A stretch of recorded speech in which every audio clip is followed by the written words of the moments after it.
Ignition sequence starts.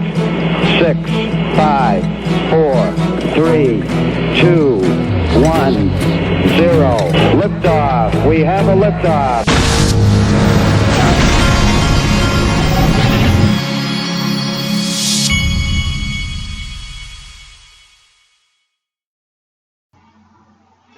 Hey everybody, this is the Digital Asset Investor. What you're looking at is this is the Wikipedia page for the Arab Spring. I don't know if many of you, I'm sure many of you do remember this, but it was kind of surreal at the time. It was back in 2010 when many people in the Arab countries began to riot and protest in the streets. I wanted to read to you for a second about this Arab Spring. It says the Arab Spring was a series of anti-government protests, uprisings, and armed rebellions that spread across the Middle East in late 2010. It began in response to oppressive regimes and a low standard of living, beginning with protests in Tunisia. In the news, social media has been heralded as the driving force behind the swift spread of revolution throughout the world. As new protests appear in response to success stories shared from those taking place in other countries. And so basically this was like a domino effect. It went from one country to the next, and it was helped primarily because of Facebook and Twitter. And there were literally governments. The leader, was it Mubarak from Egypt, literally was overthrown as a result of this. This is what it looked like. But if you, and then I pulled this to show you that the social media had a huge part, Twitter revolution, how the Arab Spring was helped by social media.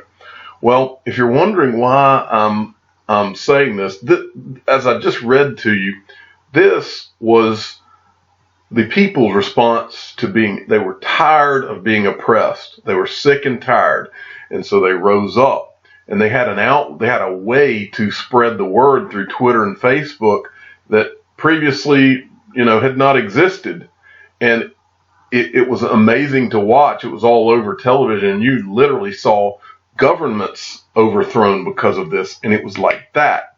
Well, that was the result of governments oppressing people. If you oppress people and you oppress people and you oppress people, at some point you're going to flip a switch and you're going to create a revolution.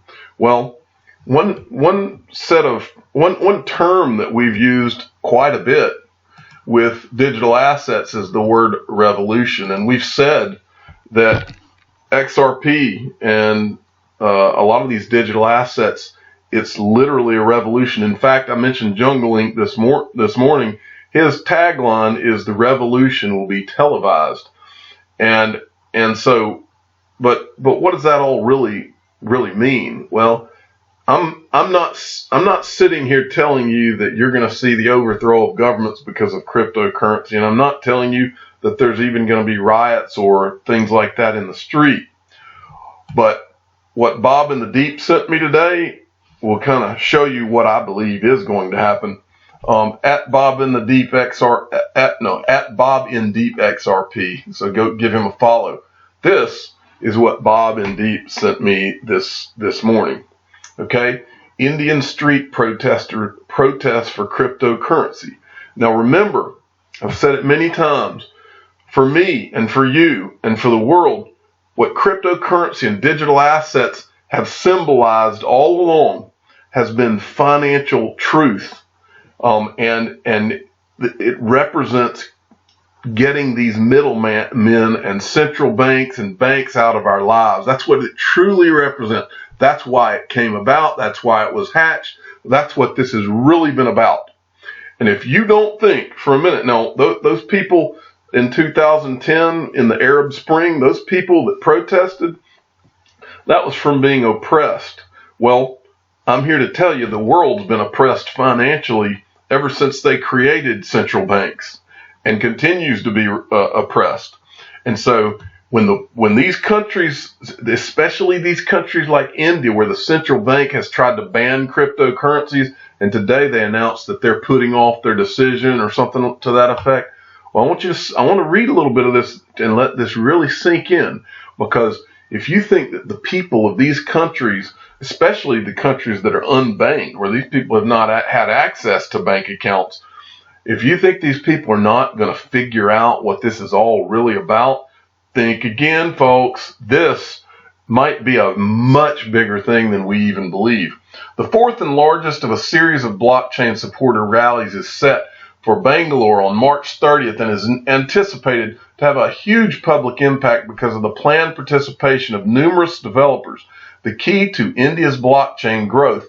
Previous rallies this month in Delhi, Mumbai, and Hyderabad saw thousands of crypto and blockchain enthusiasts and professional stakeholders take to the streets. The Reserve Bank of India ordered financial institutions to stop dealing with cryptocurrency businesses last year, with a ban coming into effect on July 5th. The government and India's Supreme Court have since wrestled with whether that ban is proper, holding hearings and postponing crucial decisions as a debate ensued. Now, I want to bring your attention down to this. Fear, hope, and the reality surrounding cryptocurrencies. This guy runs what's his name? This guy right here, co-founder of Blockchain India, that's who they're quoting. He said the street demonstrations are occurring mainly because the whole crypto space represents a world different than we currently live in, a more efficient one, a more evolved one, one thing that is so different that none of us is able to figure out if it would directly do more positive impact than negative. Well, what they're really saying here is, yes, this does represent a world different than we currently live in. It represents financial honesty. And what you're seeing here in India, people going out in the streets, they want to be free from these central banks. The world wants to be free from these central banks and the control. It's called central for a reason. That means central control. Central control. We control your savings. We control the money. And it shouldn't be that way, not in 2019. But look at this. Eric Voorhees, he tweeted this out today.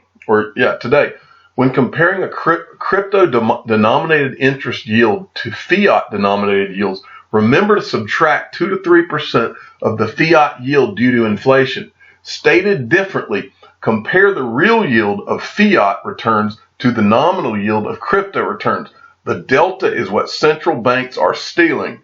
And if you don't think, just like the Arab Spring, that at some point everybody is going to figure this out. At some point, all of the people, especially in these countries where they're trying to ban this or trying to control it, China, Russia, India, if you don't think the people of those countries are going to figure all this out or are in the process of figuring all this out, guess again.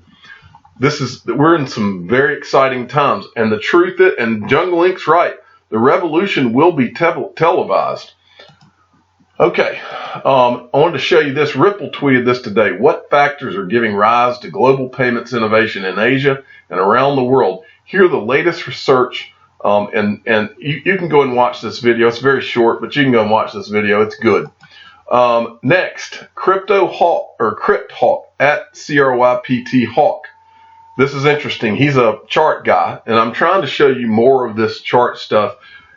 The reason I told you I'm showing you these charts more often because these guys that are in the know on how all this works, I'm seeing more and more and more of these guys saying, get ready, folks, strap in, it's coming, because they're starting to see on these charts indications that we're about to bust out. He says, now we can finally seriously talk. Futures expired today, finishing the whole wave E of the falling wedge on XRP BTC. 9K sats is my first target. Then we will go wild past 14K sats. See ya for a new ATH, all-time high. Wave C of 2 is in. Time for 3. And so he puts this chart up here. I think this is what they call the falling wedge. I'm going to start studying this a little bit just to brush up on it. From Sergeant Obi-Wan, crypto gift cards can now be used for reservations at Airbnb. Now, I'm not going to read this article to you. The one part of this that I thought was hilarious, and I think it's Crypto Dave I've got to give a shout out to with what I'm about to say, because he made fun of me for the way I said dog coin. I think most people call it Doge coin or something like that. I told him that, but because of him, I would call it dog coin on my channel from now on. But what's funny about this article is this crypto gift cards can now be used for reservations on Airbnb.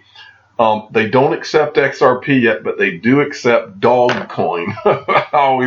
Dogecoin to me is one of the funnier things in crypto. Anyway, moving along. Charles Hoskinson, CEO of IOHK, was interviewed by Cheddar with broadcasts from trading floor of the New York Stock Exchange. I just wanted to show you this to make a point, and that is that Charles Hoskinson, on Cheddar, this is kind of like a desk on the side at the New York Stock Exchange, whereas CNBC and all the traditional desks are up front. The irony is that this guy is going to own the major desk. This guy is probably going to be one of the more connected and well-off people on this entire floor, but they've pushed him to the back burner. He's having to do interviews with Cheddar and these kind of guys, when the truth of the matter is he could probably buy CNBC before this is over, which I find funny. Okay, from Crypto View at Brando Aguilera, he sent me this. I'm not going to show the video, but I want you to go look at it from Holochain News. Holo enables anyone to compete with Amazon for app hosting by offering the spare computing capacity on their own laptop, desktop, or other computer. This is a very interesting short video where he talks about Holo and what it's going to do. Interesting. Next, I saw this and I started craving chocolate, so I just wanted to show it to you. This was a tweet from CZ Binance.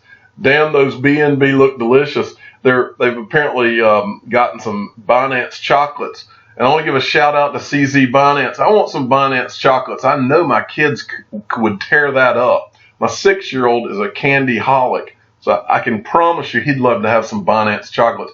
And CZ, if you're listening to me, you probably don't, but if you are, hook me up with some Binance chocolates, and I'll make sure I feature them on this channel. I just thought that was a great idea. Okay, and finally, from Ripple Ninja, I have this same thought all the time. Sitting in a coffee shop, looking around at people, just thinking to myself, you all have no idea what's coming, and I think they're having cinnamon coffee. I'm the digital asset investor. I'm not an investment advisor. This is for entertainment purposes only. Please subscribe and hit the like button and tell your friends and family that the digital asset investor will continue to have cinnamon in his coffee. Thanks for listening.